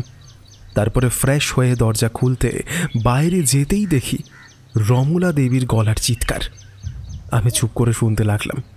আমরা জমিদারের সবটা নিয়েছি? তুই তো বাপির অ্যান্টিক পেনগুলো আর জিনিসপত্র সব কিছুই কবজা করে বসে আছিস। ওর মূল্য আমাদের মোট সম্পত্তির থেকে অনেক বেশি। তোরা বাবাকে ব্রেন ওয়াশ করে জমিদারের সিংহভাগটাই দখল করে নিয়েছিস। উইল তো তাই বলছে। আর এই উইলের কথা তো আমি কিছুই জানতাম না। তাছাড়াও আমার একমাত্র ছেলেকে দূরে সরিয়ে দিয়েছিস শুধুমাত্র বাবাকে ভুল বুঝিয়ে। আসলে আসলে তোদের ভয় ছিল আমার ছেলেকে বাপি যেহেতু বেশি ভালোবাসতো, তাই যদি বেশি কিছু দিয়ে দেয়, তাই না রে? কি রে বল, তাই তো? ওই জন্য ওর ছেলে মানুষকে বড় করে দেখিয়ে আমার থেকে দূরে সরিয়ে দিলি। তোর তো স্বামী ছেলে মেয়ে সব আছে রে, কিন্তু আমার তো ও ছাড়া আর কেউ নেই। তোদের সেটাও সহ্য হলো না। এখন আবার বাবার শখের জিনিসপত্রের কথাও বলছিস। এই বাড়িটার দখলও কিছুটা নিতে চাইছিস, তাই তো? দেব না, যা করার করে নিস। এটা আমার নামে আগেই বাবা লিখে দিয়েছিল। এর আশেপাশের অল্প জমিদারি নিলে তো আমি এ বাড়ির খরচাও চালাতে পারবো না। তাই যেটা আমার আছে সেটা আমারই থাকবে।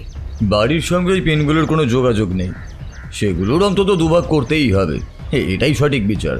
ওফ হো জাম্বো, জমিদারির 90% মালিক হওয়ার সময় সমান ভাগের কথা মনে ছিল না? না, গ্রেট। বাপি এখন আর নেই কিন্তু, তাই আমি আপনাদের এই বাড়িতে আর যেন উইদাউট ইন্টিমেশন অ্যান্ড পারমিশন না দেখতে পাই। আচ্ছা, আমরাও দেখে নেব তুমি কতদিন আমাদেরকে আটকে রাখতে পারো। এই বলে রমলা দেবী ও তার স্বামী সিঁড়ি দিয়ে নেমে চলে যেতে যেতে আমার দিকে একটা ঝাঁঝালো দৃষ্টিবান হেনে চলে গেল। আমি ওপরে উঠে ঐন্দ্রিলার মুখোমুখি হতে দেখি তিনি কাঁদছেন। আমি একটু এগিয়ে গিয়ে সান্ত্বনা দিয়ে বললাম, চিন্তা করবেন না, সব ঠিক হয়ে যাবে। আর আপনার বাপির খুনিকে আমি খুঁজে বার করবই, ইন এনি কস্ট। ঐন্দ্রিলা আমাকে জড়িয়ে ধরল, তারপরে বুকে মাথা রেখে কেঁদে চলল। সবাই আমাকে ভুল বলছে, ঠকায়। আমি ঠকানো পছন্দ করি না। বাপিও আমার ছেলেকে এদের কথায় বঞ্চিত করেছে।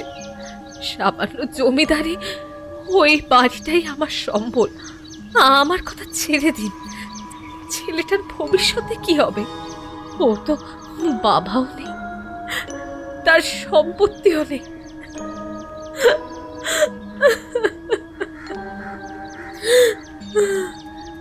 আমার খুবই এম্বারেসিং সিচুয়েশন। বহু কষ্ট করে শেষে কন্ট্রোল করে পিঠে একটু হাত বুলিয়ে বললাম, আপনার বাবার অনেক টাকার সম্পত্তি আপনার কাছে আছে। পেনগুলোর দাম কত জানেন? 30-40 লাখ হবে। প্রায় 8 থেকে 10 কোটি টাকা। সুতরাং জাস্ট চিল। সে তো আমি খুঁজেও পাবো না। আর একটা সিন্ধুকও আছে, সেটা চাবির হদিশ আমি জানি না। আর জানলেও এখন যদি ওরা ভাগ চায় তাহলে? তোর বলে দেবেন আমি কিচ্ছু খুঁজে পাইনি, কে দেখতে যাচ্ছে। আর পেনের হদিশ আমার জানা আছে, কিন্তু সেটা আমার একটু দরকার। ঐন্দ্রিলা এবার একটু স্বাভাবিক হয়ে বলল, ধন্যবাদ, সরি, আমি নিজেকে কন্ট্রোল করতে পারিনি। কিন্তু আপনি ওটা পেলেন কি করে? সেটা সিক্রেট। আচ্ছা, আমি কি কোনোভাবে আপনার বাবার ঘরে ঢুকতে পারি? সরি দাদা, পুলিশ ওই ঘরে তালা দিয়ে চাবি নিয়ে গেছে। আমি ওনার হাতটা ধরে একটু সাইডে সরিয়ে নিয়ে এসে বললাম, ডুপ্লিকেট চাবি তো আছে নিশ্চয়ই, সেটা দিন না। ঐন্দ্রিলা একটু অবাক হয়ে আমার দিকে তাকিয়ে বলল, আমার কিন্তু বাবার খুন হয়েছে, সুতরাং সে যাই হোক, ডুপ্লিকেট চাবি কোথায় ঠিক মনে পড়ছে না। এই বলে সে চলে গেল। আমিও একটু বিমর্ষ হয়ে নিজের ঘরে চলে এলাম। দুপুরে খাবার টেবিলে একা খেতে বসার সময় আমার সমরেশবাবুর কথা ভেবে সত্যিই খারাপ লাগছিল। আজও আমার জন্য দেখলাম সত্যিই ভালোই আয়োজন হয়েছে। খাবার শেষের দিকে হঠাৎই এলো চুলে ঐন্দ্রিলা একটা বাটি নিয়ে এলো। ঐন্দ্রিলা বলল, সরি, অতিথির যত্ন আজ ঠিক করে করতে পারলাম না। পুলিশ উকিল কাকুর ফোন সামলাতে সামলাতে একটু দেরি হয়ে গেল। সেও টেবিলে খেতে বসে গেল। খেতে খেতে বাবার পুরনো কথা বলছিল সে। আমার খাওয়া শেষ হতে আমি ওকে বলে উঠে চলে এলাম। আসলে মাথায় তখন কেস সলভ করার জন্য একটা খ্যাপামি যেন আমাকে পাগল করে দিচ্ছিল। আমি আবারও সেই পেন, আতশ কাঁচ আর মোবাইলটা নিয়ে বসলাম। ডায়েরিতে ভুলে যাওয়ার আগে তথ্যগুলো সব লিখে রাখলাম। ফোনটা হঠাৎই বেজে উঠল।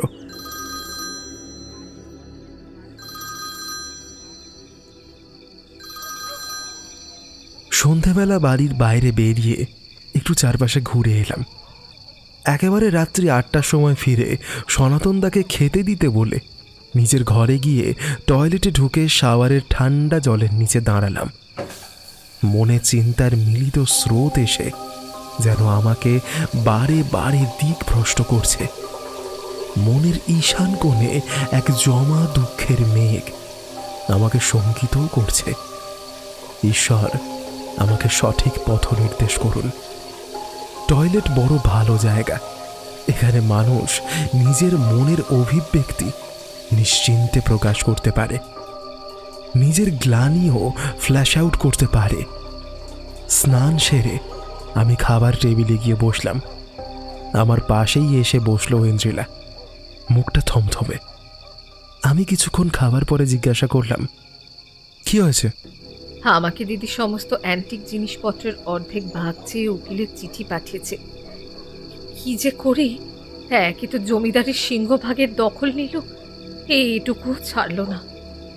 চিন্তা করবেন না, আমি খুব তাড়াতাড়ি এই প্রবলেম সলভ করে দেব। বাই দ্য ওয়ে, আপনি কাইন্ডলি আপনার উকিল বাবুর ফোন নাম্বারটা একটু দেবেন। ঐন্দ্রিলা একটু অবাক হয়ে তাকাতেই আমি বললাম, আপনি আবার বিশ্বাস করেন তো? তাহলে আমি নিশ্চয়ই আপনার ফেভারই বলবো। ঐন্দ্রিলা আমাকে মেসেজ করে দিয়ে বলল, এটাই ওনার নাম্বার, কিন্তু এখন আর কি করবেন? দেখুন, সব কিছুরই একটা ওয়ে আউট আছে। খাওয়া শেষ হয়ে গিয়েছিল, তাই আমি উঠতেই যাচ্ছিলাম। ঐন্দ্রিলা আমাকে বসতে বলে সনাতনদাকে ডাকলো। সনাতনদা, ফ্রিজ থেকে ওই ফিরনিটা নিয়ে এসো তো তাড়াতাড়ি। তারপরে আমার দিকে তাকিয়ে বলল, সরি, আপনাকে ওয়েট করাচ্ছি। আসলে আজকে আমার মনটা এতটাই খারাপ ছিল যে এটা বানাতে একটু দেরি হয়ে গেল, তাই ফিরনিটা ঠিক করে ঘন হয়ে বসতে দেরি হয়ে গেল। তো আজকে এসব করার কি দরকার ছিল? আসলে রান্নাটা আমার প্যাশন, তাই এটা করলেই আমার মনটা ভালো হয়ে যায়। বলতে পারেন কিছুটা আমার সাথেই করি। সনাতনদা ফিরনি হাতে ঢুকে আমার হাতে দিল। আমি চামচটা দিয়ে দেখে বললাম, ঠিকমতো জমেনি এখনো। ঐন্দ্রিলা সনাতনদাকে বলল, সনাতনদা, তাহলে ওটা আর একটু ফ্রিজে রেখে দাও। এই একটু বসুন না প্লিজ, আর যে কী সব হচ্ছে আমার। রিল্যাক্স, এত চাপ খাচ্ছেন কেন? আমি এটা অবশ্যই খাবো, এবং আজকেই খাবো। একটু বাদে আমার ঘরে দিয়ে আসতে বলুন, কেমন? ধীরে সুস্থে খাবো। যে জিনিসের যতটুকু সময় দেওয়ার সেটা তো দিতেই হবে, তাই না? আমি চেয়ার ছেড়ে উঠে পড়লাম। ঐন্দ্রিলা একটু হেসে উঠে এসে আমাকে জড়িয়ে ধরে বলল, you are really very sensible person, my cutie. আমি আর কি বলবো, একটু হেসে ঘরের দিকে চলে গেলাম। চিরকুটের মানেটা কিছুটা আন্দাজ করতে পেরে হালকা লাগছিল। ঘরে ফিরে আবারও পেনগুলো নিয়ে বসলাম।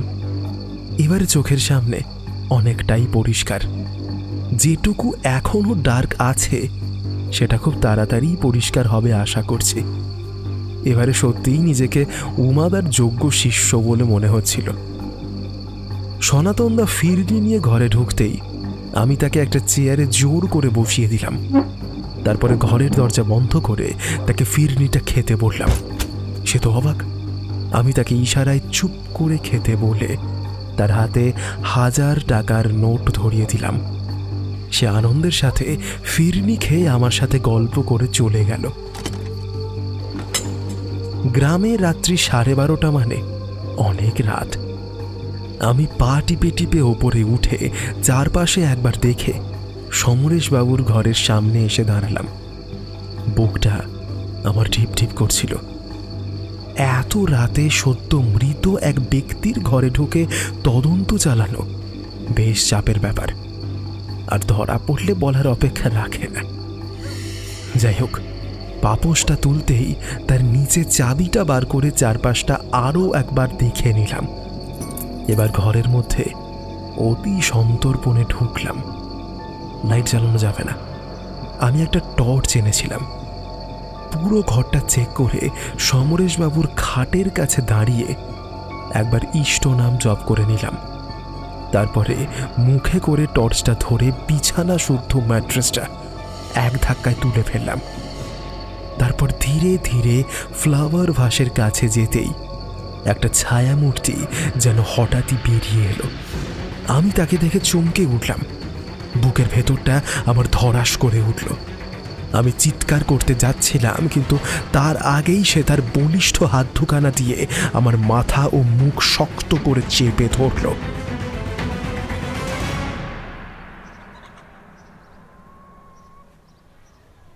সকাল সকাল ঘুমটা ভাঙতেই মাথাটা যেন একটু ঝিমঝিম করতে লাগলো। ঘুমের আবেশ এতটাই বেশি যে চোখ খুলতে ইচ্ছে করছিল না। ঘরের মধ্যে কারা যেন কথা বলছে। আমি কি স্বপ্ন দেখছি? ঘরের মধ্যে লোকজন আসবে কি করে? আমি তো ঘরের দরজা বন্ধ করে শুই। আরে, এটা কার গলা? আমি মন দিয়ে শুনে তড়া করে লাফিয়ে উঠে বসলাম। দেখি উমাদা আর একজন অপরিচিত মানুষ চেয়ারে বসে গল্প করছে। আরে, ওরকম ভাবে কেউ উঠে বসে? আমি তো তোমার জন্যই অপেক্ষা করছিলাম। তা শরীর ঠিকঠাক আছে তো? মোটামুটি, তবে মাথাটা ঝিমঝিম করছে। আপনি কখন এখানে এলেন? সকালে এসে সনাতন বলল তুমি এ ঘরেই আছো, তাই আমি একটা বালিশ নিয়ে তোমার পাশেই শুয়ে পড়লাম। চলো, উপরে তোমার জন্য সবাই অপেক্ষা করছে। কি সাহেব, চলুন। তিনি উঠে দাঁড়ালেন। উমাদাই আগে যাচ্ছিলেন। ওপরে উঠে দেখি সনাতনদা সহ প্রায় সকল কর্মচারী সেই ঘরের সামনে দাঁড়িয়ে রয়েছে। আমরা সবাই সমরেশবাবুর ঘরে ঢুকলাম। দেখি সেখানে আগে থেকেই ঐন্দ্রিলা, রমলা দেবী ও তার স্বামী উপস্থিত রয়েছেন। এসপি সাহেব ও উমাদা চেয়ারে বসলেন। আমিও একটা চেয়ারে বসতেই যাচ্ছিলাম, কিন্তু উমাদা বারণ করে বললেন, আজ যবনিকা পতনের দায়িত্ব তোমার, তাই আগে থেকেই আমি সব ব্যবস্থা করে রেখেছি। তাই আর দেরি না করে শুরু করো। আমি কিছুটা হলেও ঘাবড়ে গেলাম। আমি আমতা আমতা করে বললাম, আমি মানে এখনো সবটা ঠিক। রিল্যাক্স সনি, এতটা খাটলে যখন, তুমি যতটা জানো ততটাই বলো। তারপরে তিনি পকেট থেকে একটা লাল কাপড়ে মোড়া একটা জিনিস আমার হাতে দিলেন। আমি খুলে চমকে উঠে দেখি সেই পেনগুলো। আমি বুঝলাম তিনি সবটাই তাহলে জানেন। রমলা দেবী বললেন, আমাদের সবাইকে এখানে ডাকার মানে কি? চুপ করে বসুন, সবই বলা হবে। এই হলো সেই পেন, যে পেনগুলো সমরেশবাবুর অকশন থেকে অন্যায়ভাবে কিনেছিলেন। এই পেনের জন্য তিনি মাসখানেক ধরে থ্রেট কল পাচ্ছিলেন। এটা আপনারা সবাই জানেন তো? সবাই মাথা নাড়লেন। আমি বললাম, ভালো। আচ্ছা রমলা দেবী, আপনার স্বামীর চাকরিটা কি কারণে গেল একটু বলবেন? What nonsense! আমি চাকরি ছেড়ে দিয়েছি। রমলা বাবার কাছে শেষ বয়সে থাকতে চাইছিল, তাই। এটাতে অন্তত রং চড়াবেন না। তাই নাকি? আচ্ছা, আমি আপনাদের একটা জিনিস দেখাতে চাই। টেকনোলজি আমাদের অনেক ব্যাপারে অনেক সাহায্য করে। উমাদা তার কাঁধের ব্যাগ থেকে ল্যাপটপটা বার করে আমার দিকে এগিয়ে দিলেন। আমি সেটা অন করে একটা ভিডিও কল করলাম। ওটার উপরে ওয়েবক্যাম ছিল। সেখানে একজনের ছবি ফুটে উঠল। আমি তাকে অভিবাদন করে বললাম, দেখুন তো ইনি কি না? है, ये मेरा एम्प्लॉय सुरेश नंदी।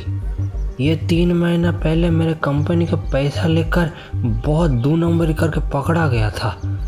बाद में उसका पत्नी आके अपना गहना बेच के पैसा लौटा के माफ़ी मांगा था। उनके छोटे छोटे बच्चों को देखकर मुझको तरस आ गया। मैंने भी केस वापस ले लिया था। तब ये घर चले गए थे। আমি তাকে ধন্যবাদ জানিয়ে সুরেশ বাবুর দিকে তাকালাম। তিনি মাথা নিচু করে বসেছিলেন।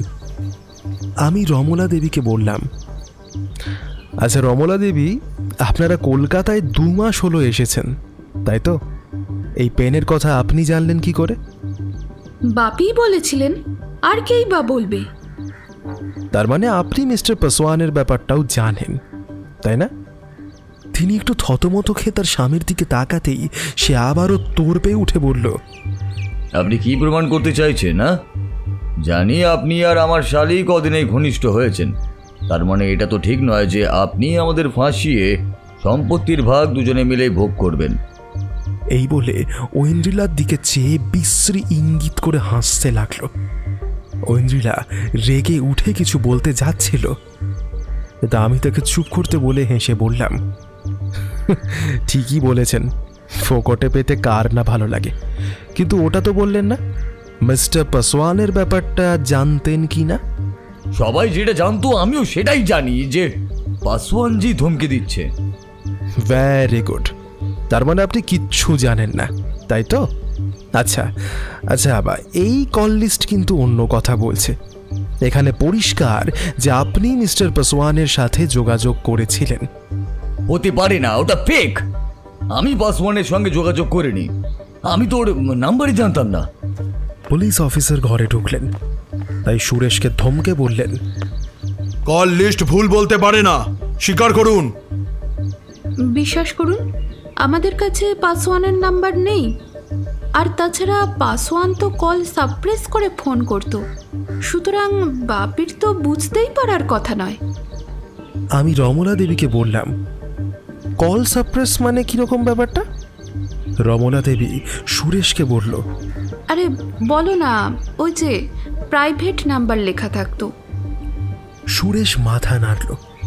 অফিসারের দিকে তাকিয়ে আমি বললাম, প্রাইভেট নাম্বার লেখা থাকতো, এটা তো কেউ জানতো না।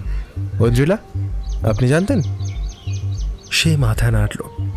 আমি বললাম, কি সুরেশবাবু, আপনারা তো কিছুই জানতেন না নাকি? হ্যাঁ, বাপি আমাদের বলেছিলেন, তাই আমরা জানতে পেরেছিলাম। এটাও দেখিয়েছিলেন যে 3টে পেন ছিল। আবার বলবেন না এটা আমরা কি করে জানলাম। এখন সাইবার ক্রাইম করে বাঁচা যায় না। যে নাম্বার থেকে এখানে ফোন আসতো সেই সিমটা এখানে উপস্থিত একজনের নামে নেওয়া। সে কি নিজে মুখে স্বীকার করবে নাকি আমাকেই কোনো স্টেপ নিতে হবে? সবাই চুপ করে রইল। অফিসার উঠে দাঁড়িয়ে বলল, কি রুমেলা আপনারই গার্লফ্রেন্ড, তাই না? কি সুরেশবাবু, চুপ করে থাকলে তো হবে না। কি সুরেশ, সেই রুমেলা মেয়েটার সঙ্গে তুমি এখনো যোগাযোগ রাখো? না হলে ওর নাম্বার কি করে এলো? কিয়া ডার্লিং, তুমি এরা আমাকে ফাঁসাতে চাইছে, সমঝা করো। ও তো আপনারই সিম, যে কোম্পানি সেখানে কাজ করে, তাই না? ওকে ভুলিয়ে আপনি একটা জঘন্য কাজ করালেন। সে রেগে উঠতেই রমলা দেবী কাঁদতে লাগলো। আমি বললাম, ও কিন্তু সবকিছু স্বীকার করেছে সুরেশবাবু, আর পালাবার পথ নেই। স্বীকার করুন, না হলে এখানেই 3rd ডিগ্রি দেবো। এই বলে একজন কনস্টেবলকে ইশারা করতেই সে তেড়ে গেল। সুরেশবাবু ভয় পেয়ে বললেন, ওকে ওকে, আমি ফোন করেছি, কিন্তু আমি মার্ডার করিনি, বিশ্বাস করুন আমাকে। অফিসার উঠে গিয়ে ওর হাতে হ্যান্ডকাপ পরিয়ে বললেন, চলুন শ্রীঘরে, এই নিয়ে যাও একে।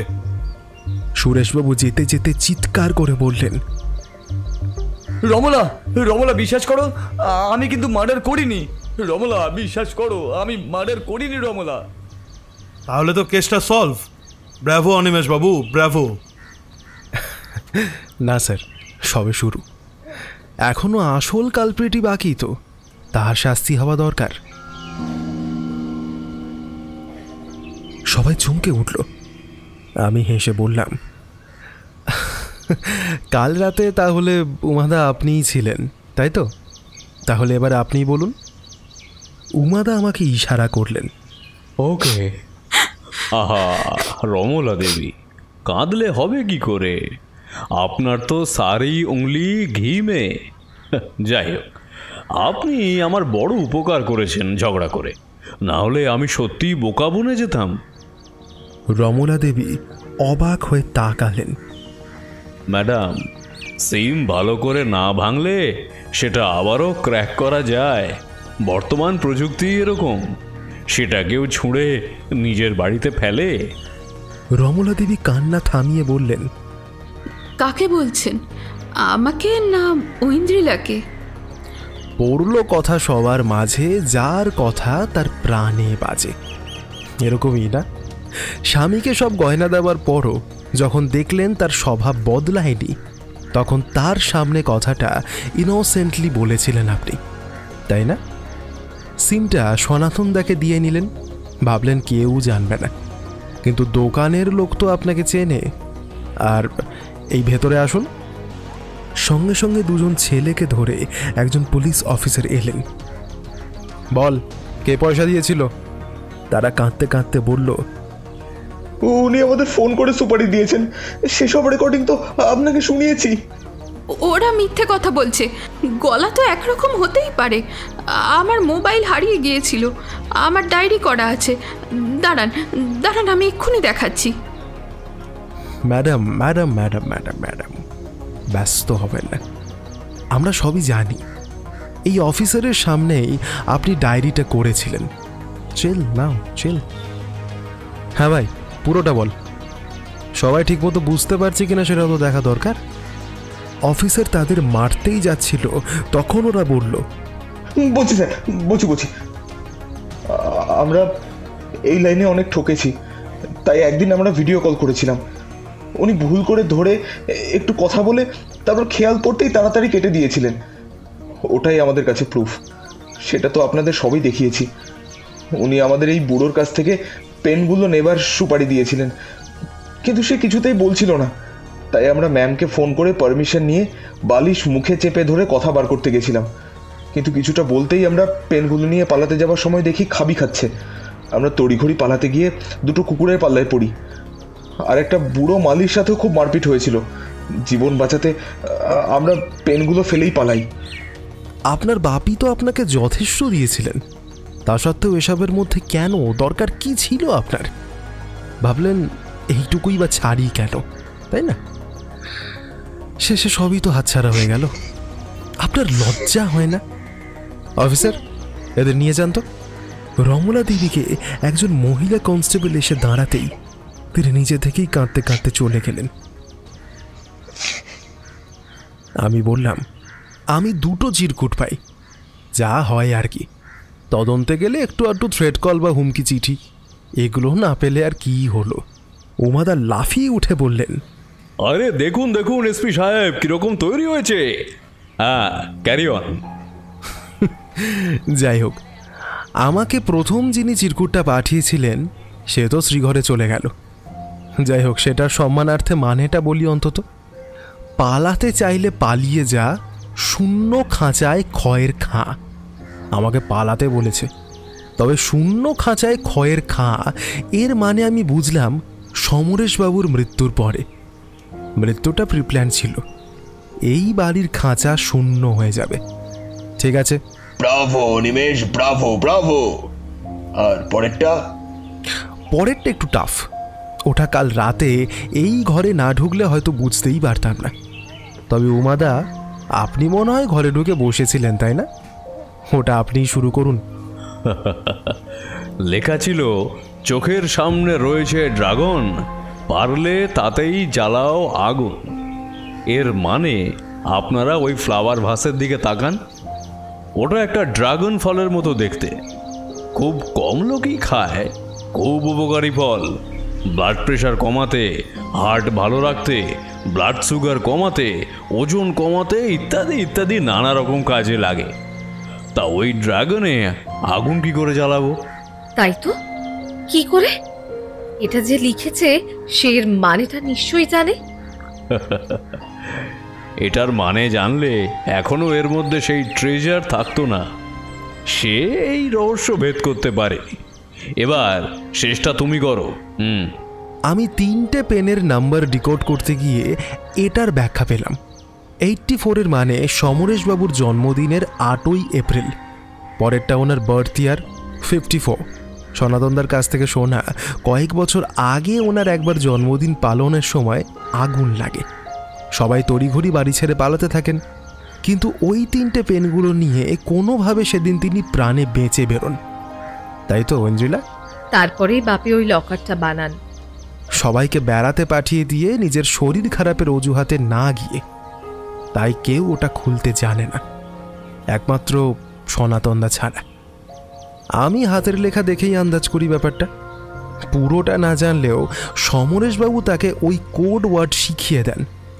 তবে সে চেয়েছিল এটা উদ্ধার হলে ওনার 2 মেয়ে যাতে ওটা পান, না হলে কেউ কোনোদিন ওটার হদিশ পাবে না। সনাতন আর 2 জন কনস্টেবলকে আনুন। ওরা এলে আমি তাদের কাঠের আলমারিটাকে সরাতে বলি। তারা সরাতে থাকলে আমি আবারও শুরু করলাম। 3rd পেনটার কোড ওয়ার্ডটা হলো। আমি একটু থামলে ঐন্দ্রিলা ব্যস্ত হয়ে জিজ্ঞাসা করলো, ফায়ারের এফের 6 আর ইয়ের 5, 65। ওই পেনটা মিসিং। ওটা পেলে এই ড্রাগন ফ্লাওয়ারের ভাসের মধ্যে ঠুকিয়ে এটা খোলা যাবে। এবার দেখুন চিরকুটের মানে পরিষ্কার। ওই পেনের কোড জানলে, পেনটা খুললে ওটাই ওর চাবি। পারলে তাদের জ্বালা আগুন। সবাই হাততালি দিয়ে উঠল। ততক্ষণে ওরা কাঠের আলমারি সরাতে ভেতর থেকে একটা লোহার দরজা বেরিয়ে পড়ল। ধন্যবাদ অনিমেষ, ও অনেক ধন্যবাদ আপনাকে আমার বাবার সত্যিকারের খুনিকে ধরে দেওয়ার জন্য। আপনি আপনার কথা রেখেছেন। আপনি এতটা ইন্টেলিজেন্ট আমি ভাবতেও পারিনি। যদি সবাই জানতো তাহলে এতদিনে আমার নামও রাম নাম সত্য হয়ে যেত। এবার আপনাদের একটা জিনিস দেখাই। এটাই সেই পেন যেটা সমরেশবাবুর আর একটা 3টে পেনের সেটের একটা। এটা বহুদিন ধরে তিনি খুঁজে পাচ্ছিলেন না। এটাই সেই চাবি। আমি কালকে রাতেই এটা উদ্ধার করেছি। এবারে যেটা বললাম সেটা করে দেখাই। এই বলে আমি পেনটা খুলে সেটা ওই ড্রাগন ফলের মধ্যে ঢুকিয়ে দিলাম।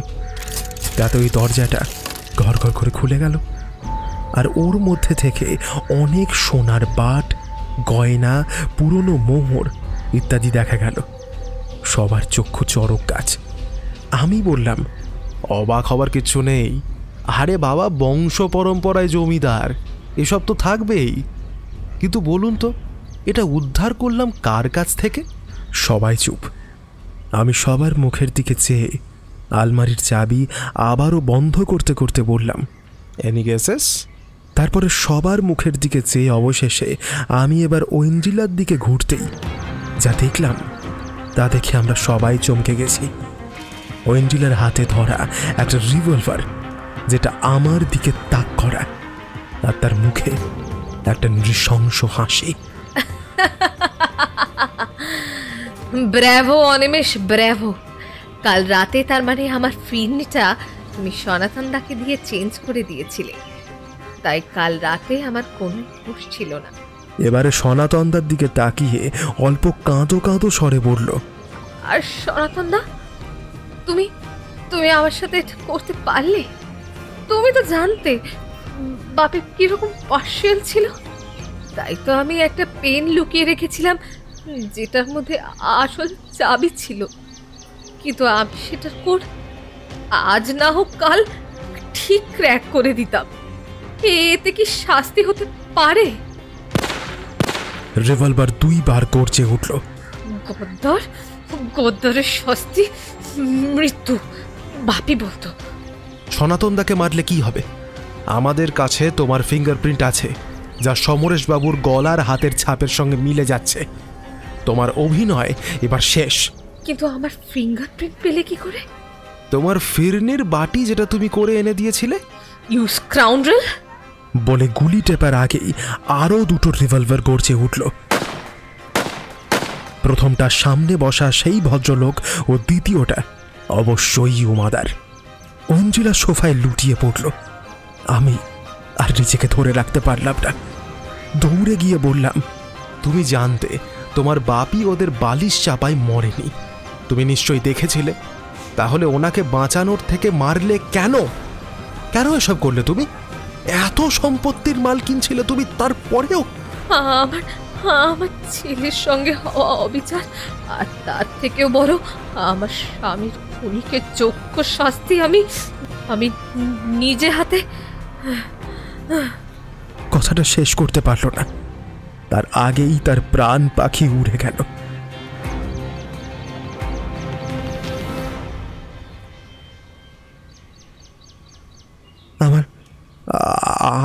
আমার চোখের সামনেটা কেমন যেন ঝাপসা হয়ে এলো। আমি ওর চোখটা বন্ধ করে কাঁদতে লাগলাম। উমাদা আমাকে জোর করে ওর কাছ থেকে সরিয়ে আনলেন। আমাকে ধমকের গলায় বললেন, কি হচ্ছেটা কি? হ্যাঁ, এটা পুলিশ কেস, এতটা আবেগপ্রবণ হয়েও না। তুমি কিন্তু ম্যারিড, তোমার সংসার আছে। আমি উমাদাকে জড়িয়ে ধরে কাঁদতে লাগলাম। পুলিশ দুটো বডি নিয়ে গেল। এসপি সাহেবকে উমাদা সবকিছু সামলাতে বলে রিকোয়েস্ট করলেন, আমাদের নামটা যেন না আসে, এটা আপনি একটু দেখবেন। আমাকে নিয়ে উনি হাত ধরে নিচের ঘরে নিয়ে এলেন। একটু বাদেই সাংবাদিকরা চলে এলো। উমাদা আমাকে ধমকে তাড়াতাড়ি তৈরি হয়ে নিতে বললেন। তারপরে পেছনের গেট দিয়ে পুলিশ আমাদের ওখান থেকে বেরিয়ে যেতে সাহায্য করল। মন কারোর বারণ শোনে না। ঐন্দ্রিলার মোহিনী মায়াজাল থেকে মুক্ত হওয়া অত সহজ নয়। গাড়িতে বসে সাশ্রু নয়নে আমি বাড়িটার দিকে দেখতে লাগলাম। উমাদা তার রুমাল আমার হাতে দিয়ে বললেন, সত্য সন্ধানীদের এতটা ইমোশনাল হলে চলে না। বাড়িটা ধীরে ধীরে মিলিয়ে যাচ্ছিল, কিন্তু ঐন্দ্রিলা